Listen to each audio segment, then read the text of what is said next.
哲學同佛經入邊有好多智慧都可以應用喺職場上面，幫助我哋面對難搞嘅人、壓力大嘅情況，甚至係情緒管理。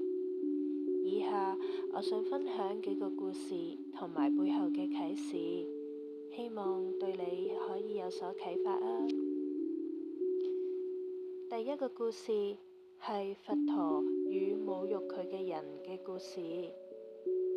有一次，有一個人不停用惡言去侮辱佛陀，佛陀完全冇生氣，反而平靜咁問佢：如果你送禮俾一個人，但係嗰個人拒絕接收，咁嗰份禮物係屬於邊個擁有㗎？嗰個人就答啦：當然係我啦。佛陀就話啦：咁你對我嘅侮辱，我冇收下，佢依然係屬於你嘅。啟示就係，你可以選擇唔接收負面嘅情緒。喺職場遇到無理嘅批評或者攻擊嘅時候，唔一定要即刻反擊，可以保持冷靜，用智慧將對方嘅情緒還返俾佢，而唔係攞嚟傷害自己。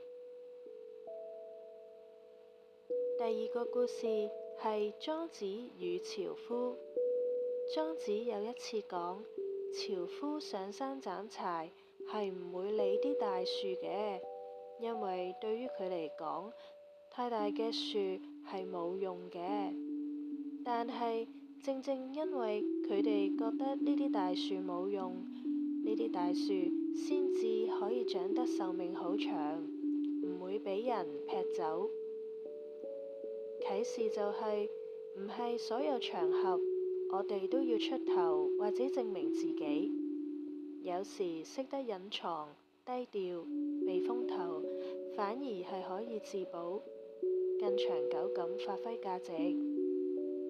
職場唔一定係最努力就得獎，睇清局勢、識進識退都好重要嘅。第三個故事係六祖慧能嘅心平即道場。有人問六祖慧能大師：大師啊，我哋應該點樣修行㗎？六祖慧能大師就話啦：唔係喺外面揾清靜，而係喺心入面求安定。心平，處處皆道場。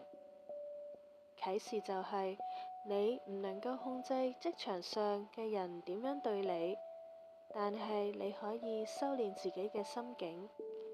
即使係喺最混亂嘅環境，如果你嘅心夠定、夠清明，你都可以保持住自己嘅尊嚴，唔俾對方污染你。第四個故事係孔子與子路嘅不以惡小而為之。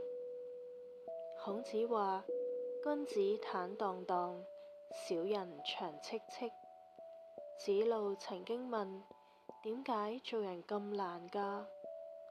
孔子就答啦：因為人成日都想即刻見到回報，真正做得好，唔係要見人做錯就去報復，而係要保持住自己嘅原則。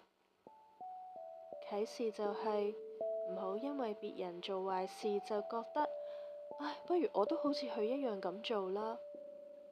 你做得啱，就係你最強嘅底氣。